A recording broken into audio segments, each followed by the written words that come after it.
Welcome into the Cougar Tailgate, where BYU fandom lives. Here's your host, Lauren McLean. How's it going, everybody? It's a beautiful, warm Saturday, and summer is just on the horizon, which means the Tokyo Olympics are drawing near. And I don't know about you, but when I think Summer Olympics, my first thought is track and field. In fact, the first event in the first ever Olympics in 776 BC was a foot race. And I'm pretty sure if those original Olympians could see the type of numbers the runners are putting up now, their jaws would drop to the floor. But later in the show, we'll be talking to one of the fastest women on BYU campus, 800-meter star Anna Camp Bennett. But first, let's bring on the man who can throw a javelin a quarter mile, Ben Bagley. Ben, what's up? Wow, that would be like a world record or something, and no, I can't. But thank you. You're well. I wouldn't doubt it, Ben. I wouldn't doubt if you could do that. I bet you're a strong man. I know you did track. What events did you do? I did. I actually did throw javelin. That's why I know that would be a world record. And I threw shot put. I threw both in high school, and I threw javelin for 1 year at Utah State. Okay, what was your favorite? Both, because I didn't have to run. I had a football coach who told me after one season, goes, "Okay, season's over, boys. We want you guys to get into another sport, and seeing that you're defensive linemen, we want you to do wrestling." And I said, "I'll do track and field." Great suggestion, Coach. I'm going to do track and field. That's awesome. So if you were to attempt to throw the javelin now, how do you think you'd do? I'd end up in the hospital with a torn rotator cuff and a blown out elbow. No, in all seriousness, look, I loved throwing javelin. It was a lot of fun. But if I had to do it all over again, I wouldn't touch the spear because it's an unnatural throwing motion, and it just messes up your body. Like my shoulder, for my senior year in high school, my elbow was messed up the whole year. It's fun, and it's really, really challenging. It's just messes up your body because it's an unnatural throwing thing. But it was a lot of fun. I enjoyed track and field. I really enjoyed doing it. Here's the thing. People that play other sports think throwing the javelin looks like it'd be really easy. It's not. And it is absolutely not easy. So I did softball, tennis, and track and basketball in high school. But I didn't do track until my senior year because I decided not to play softball. And in my brain, I was like, for some reason, I thought track and field was kind of for those people who didn't know how to play other sports, right? But that's 100% not true. So when I decided to do track and field, they asked me to throw the javelin because I played softball. And I'm like, oh, this is easy. Absolutely not. Absolutely not. The javelin was going, I don't know how many people I almost killed. It was really ugly. Until this was a cool story. So it was the regionals. And I'm like, yeah, there's no way I'm qualifying for state, but let's give this a go. And a coach from a different school came up to me and said, hey, switch your grip a little bit. And I ended up throwing farther than I ever had, qualified for state. And then I took 4th place in state. And not to toot my own horn, Ben, but on that one throw, I broke the school record at Pleasant Grove High School. So which still stands till this day. So how about did you change to the fork grip or to the palm grip? The fork grip. Oh, that's the grip. I was doing the palm grip, which most people do, actually, because I would just watch what the other people are doing, and they said, try this way, and that was my jam. No, the fork grip, it's a life changer. And by the way, everybody at home's like, what are they talking about? Fork grip? What is this? What am I tuning into here? No, absolutely. And it's little things like that. I had a really good friend I grew up with who was always one of the best athletes in our age group. He was a fantastic pitcher in baseball, blah, blah, blah. He comes one year just to mess around and do the javelin. And I'll tell you what, I thought he was going to be good because he's really coordinated, really athletic. And he was good until the javelin got to about 90 feet out. And then I still don't know how he did this, but at 90 feet out, that thing would take a left turn. Like a 90-degree left turn. I'm like, I go. That's like physically that's impossible. You shouldn't be able to get a javelin to go straight and then turn at 90 feet. But he did every time. He couldn't figure it out, so he quit. That guy needs to be recruited to a war or something. Yeah, that's really a great impressive. skill. And he throws javelins around corners. That's insane. It is. It's hard, and it's hard to stick it in the ground. But I'm not sure how that guy did that. That's incredible. Ben, the Olympics are in a couple of months. What event or sport are you looking forward to the most? When it comes to it's interesting because I've always enjoyed the phenomena that is the Olympic Games, because there's once every 4 years that you care about things like swimming and track and field and Right. ice skating and ski. Like, just once every 4 years is when you care about these things. I love a couple of things when it comes to the Olympics.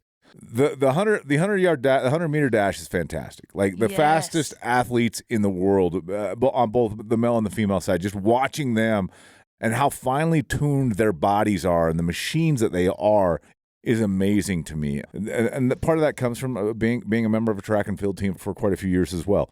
But I also I love beach volleyball. I love volleyball. I've played volleyball for a long time. I love those sports, and I like when that gets on the national stage or the international stage like that as well. So those would be my jam. I like the volleyball events and track and field.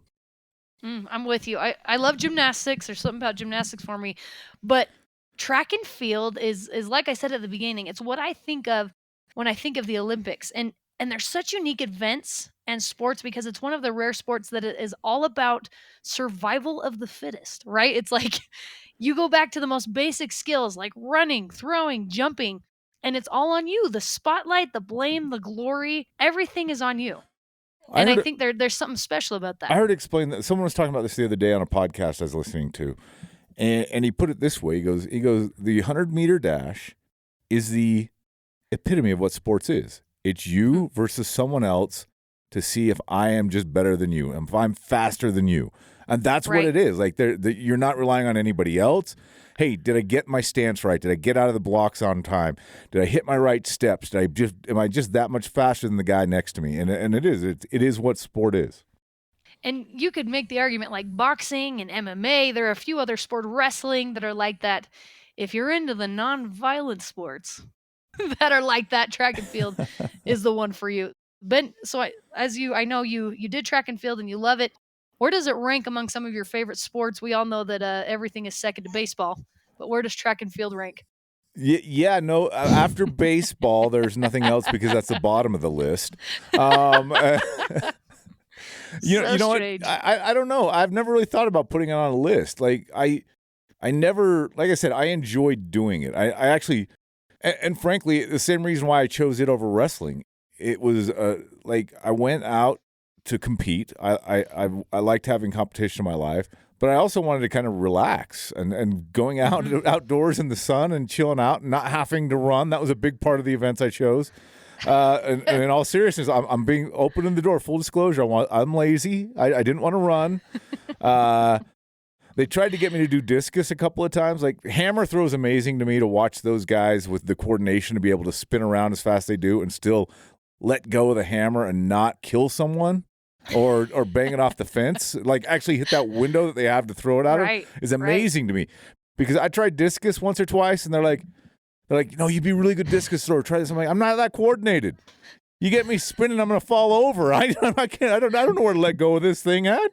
And so that's amazing. But javelin and shot put was just nice because it was just it's competition. But it was relaxing. There wasn't a lot of stress on me. It was just go out, do something, compete against everybody else, and have a good time. And that's what track and field was for me. As far as ranking it in my favorite sports, I'm not exactly sure where it would be at. It's just it almost doesn't even feel like a sport. It's just something completely different. But it what's crazy is it lasts 2 seconds. Like most of the events, like you throwing the javelin, you throw, you're done. You sit down. It's just it's and I wouldn't even say it's anticlimactic because actually leading up to that is amazing, but it's so quick. So like I said, I didn't run track until my senior year. I did the javelin and then I did the 100 and the 4x1. And I got disqualified because I false started on the 100. So that was neat. That's also one of the crappy things about track and field is you get one shot. If your toe even moves, you're out. But my whole family came to the state track tournament and none of us have been track and field people. And they left saying that was so much fun to watch. Just the excitement leading up to in the 4x1, what is it like, 40, 50 seconds. It's an incredible thing. It's so fun. And Ben, we're going to talk about a few random facts about running that you probably didn't know. Okay. Okay, go. Here you go. According to sundry.com, runners used to drink champagne as an energy drink. In the Victorian times, it was thought that alcohol was a performance enhancer. So they drank alcohol all the time. Were the lanes wider on the track? Did they each have their own lane, and we're talking like car lanes? Because right? Yeah, straight line, folks, straight line. We've come a long way. The world record for running a half marathon backwards is 1 hour and 40 minutes. Who are these people? Why do people want to run marathons or half marathons, let alone do it backwards? I don't know. I don't know who these people are. I hear some things like this, and I'm like, who has the idea?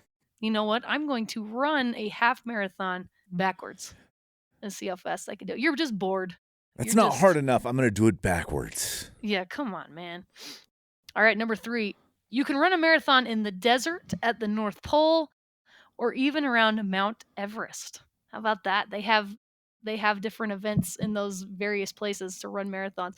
That just sounds awful to me. Ben, what would it take to get you to run a marathon in the North Pole?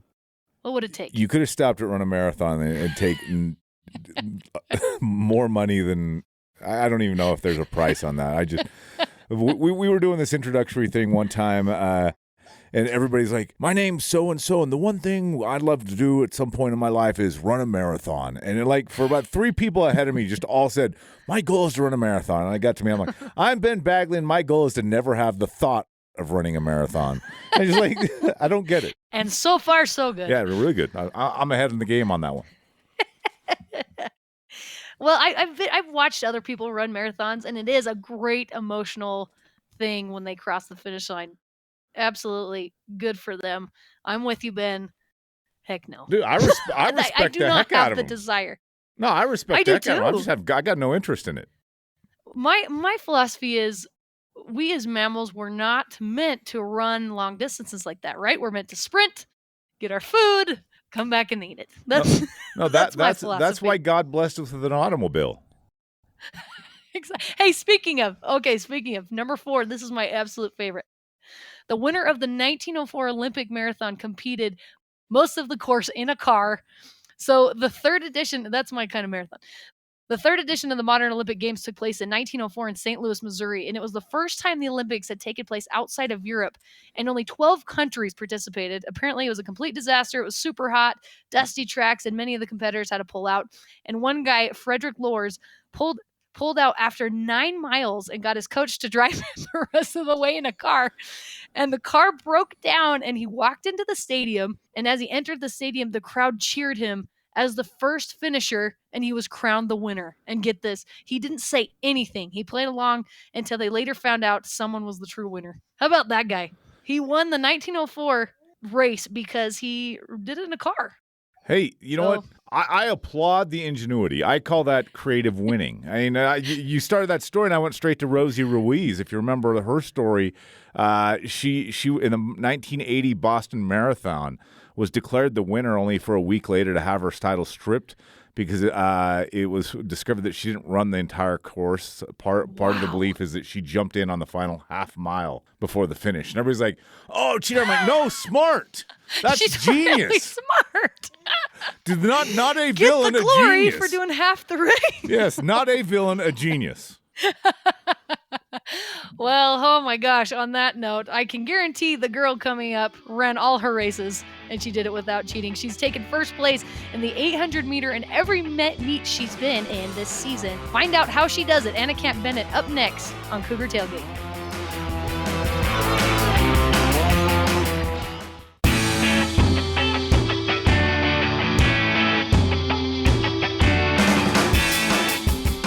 Welcome back to the Cougar Tailgate. I'm Lauren McLean. The BYU women's track and field team have been breaking records right and left this season, currently ranking 9th in the country, and one senior has been leading the pack literally and figuratively, Anna Camp Bennett, and she's right here with us now. Anna, thank you so much for coming on with me. Thank you for having me on. So you've been having an absolute killer season, including a cross-country national championship as a team, and you finished first place in the 800 in every meet you've competed in this season. That's amazing. What has the secret been to making this such a dominant senior season for you? You know, I wish there was just one secret that I could tell you, but I think it's definitely a combination of a lot of things. I think just being older and more experienced is always really, really helpful. I think having a year of so much taken away put an extra fire under me, and just having a team that's just really good with really, really good training partners, and a coach that's super inspirational and just knows what she's talking about, trains us the right way. I think those would be some of the main factors. You mentioned Diljit Taylor, and she's an amazing coach and an amazing person. I feel like to know her is to love her, right? So what is it about her that pushes you to be better? So I think one thing for me is just a belief in each one of her athletes, and a backing up of that belief that she has in us with actions. Like she doesn't really take no for answers pretty often when like she'll move us up into certain heats or make sure we have opportunities to go to meets and to compete against the best in the country. And she's always working really hard to make sure we have opportunities. Because I know this last fall for cross country, it would have probably been really easy for us not to go to any meets because there wasn't a lot to go to and people weren't really pushing for that. But she pushed and made sure that we got to go to a cross country meet. And then she set up just meets within the team that we could run, like we ran a mile and a 5K. And so she's always given us opportunities. So yeah, I would boil it down to the main thing is her belief in us, and then her backing up that belief with action. Oh, I love that. And I love that you mentioned earlier that the motivation of not having your 2020 season in order to be even better this season. I bet that was just maddening for you. What was that like, having to skip a season? It definitely at first was very, very emotional because we were actually at the indoor meet for nationals when everything got canceled, and it was just the craziest little turnaround. Like we did not expect that. And then it was as much as it was a hard experience, it was a really cool experience because I was able to really reflect to myself how much I do care about the sport and how much I do love it. Because in the time where it really didn't matter if I was doing a lot of workouts or not, like I found that I really loved it and I missed it like crazy, and I missed my team and I missed my coach. And so it was it was really hard, but it was really helped me get my priorities lined up. It was cool because I did get to spend a little bit more time with my husband than normal. So just that was like a good thing of it, I guess, trying to look at some of the positives. There wasn't a lot, but that was the positive. But yeah, it definitely was very insightful to me and who I am as a person and who I am as an athlete and a runner. You're like, I love you, honey, but now I'm kind of sick of you and I want to go back to running again. I'm sorry. Oh yeah. Well, obviously something worked out for you because you're now 7th all time in BYU history in the 800. And when you think of all the athletes that have come through the program, what does that mean to you to know you're number 7 on that list? I think that's one of the coolest things, especially as we went through cross country season, and especially at nationals, I had like a deep reflection on all the girls that have come through this program. And like the ones that I've known, because now I'm a senior, it's actually my 5th year. And so I've known a lot of girls, and I know that there were so many amazing ones that came before, and like to be up there with them is one of the coolest things ever. Cause I remember as a high schooler looking at some of these girls being like, wow, like they are completely untouchable. And so to actually be there it's really like humbling and mind blowing to me. Sometimes it's really, really fun. So cool. It takes a lot of hard work. That's something that most of us in life won't be able to experience. So I think that's so awesome for you. And you do several events and also cross country. Which is your best and which is your favorite? That is such a good question. This might make me sound not very loyal, but whatever event I'm doing the best at currently is my favorite one, if I'm going to be completely transparent. Yeah, I do. So in track, I'll mostly do the 1500 and the 800. And there's just something to love about each of them. I guess like the 800 is it's just so fast, and so it's over so quick.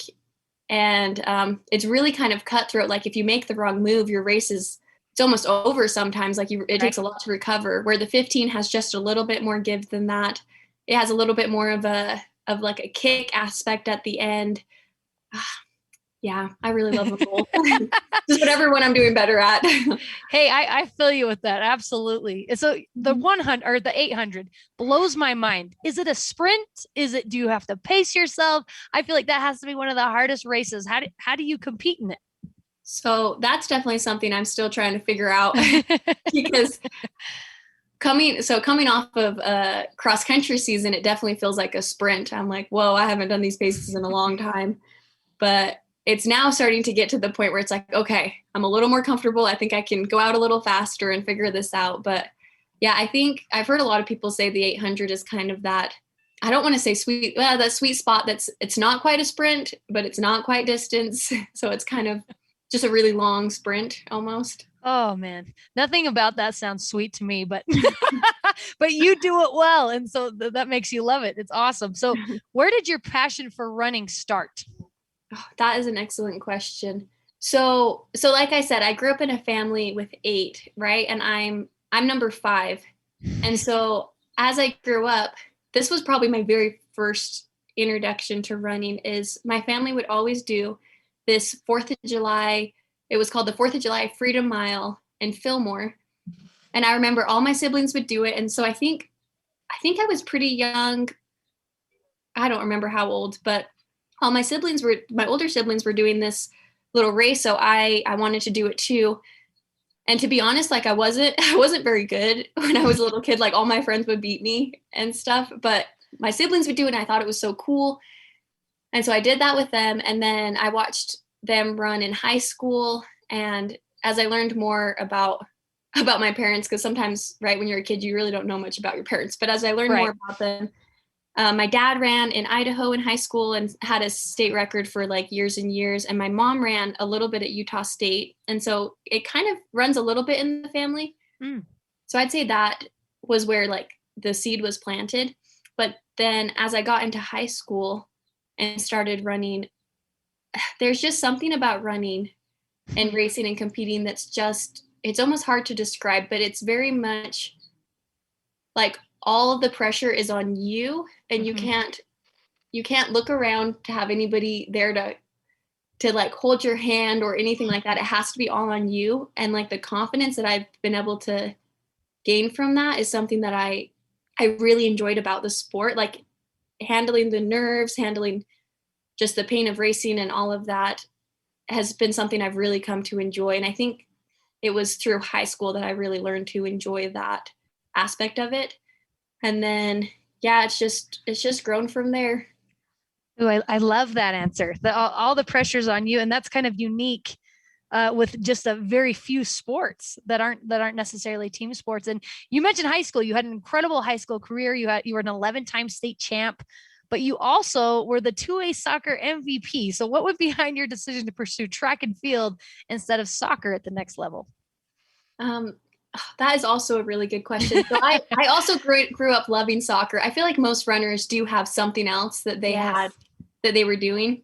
And so yeah, like I said, Fillmore's a really small town, and in small towns, you just kind of do everything, right? You're involved in every sport that there is. You do student council, all these different things, just because there's not really a lot of people to go around almost. Right. And so, yeah, my dad was actually my soccer coach too. And I like loved soccer, loved it.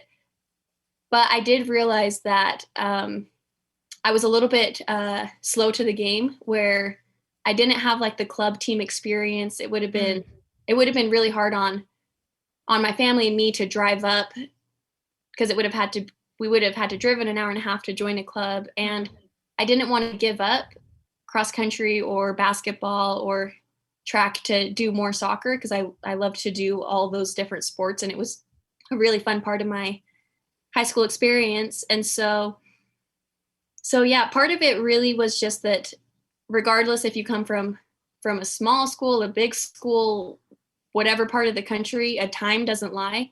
And so being able to hit times that were closer to what like 5A and 4A girls were hitting was a big part of my decision, because like I knew that I could go and at least be equal to some of those girls that were from those bigger schools, where in soccer I didn't know.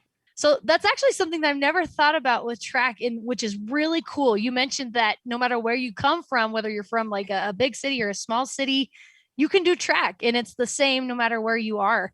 You also mentioned playing different sports in high school. And do you think there's a benefit for those athletes who played multiple sports growing up? So that is a very, very good question. For me, I think it was super, super beneficial. I don't want to speak for anybody else and say that it would be for them too, but I know for me, like I gained a lot of you just use different muscle groups and different ways of moving and stuff for different sports. So I definitely think there is a benefit. I think there definitely can be a benefit to that. But yeah, again, it depends on the person totally. Yeah, absolutely. And that is definitely something that's kind of up for debate between parents and their kids, and we'll see what happens in the future. But the Olympics are hopefully coming up this summer. What event are you looking forward to the most? Oh, there's so many for all of them. I think just because I am a 1500, 800 runner, I'm very excited to watch those. I think the steeplechase is always a super fun one because it's so dynamic as you're jumping over barriers. I really love the 400 hurdles, and we have some good US 400 hurdle people. The pole vault, that one's just amazing to me. I love that. And then one of my very favorite races, and this one sometimes surprises people, but is the 10K, because it's so long and there's so many, like you can just see the development of the race for so long, and you can almost feel the emotions of the people that are racing and how hard they're pushing, and that's so cool to me, and I love it. And so I don't think I could pick an exact favorite one. I'll probably be watching all of them. I love that. That's a great answer. They really are all so exciting, and you can relate to all those people racing, so it's even more exciting for you. Anna Camp-Bennett from the women's track and field All-American and national champion. Thank you so much for taking the time to be on the show with me today. Thank you so much for having me. Thanks, Anna, and good luck in the future. Thanks. And that does it for us today. Thanks again to Anna Camp-Bennett and Ben Bagley for coming on the show with me. You can join the Cougar Tailgate virtually, of course, every Saturday at noon Mountain Time, or download, rate, and review our podcast on Apple, TuneIn, Stitcher, Spotify, or on BYURadio.org. This is Cougar Tailgate.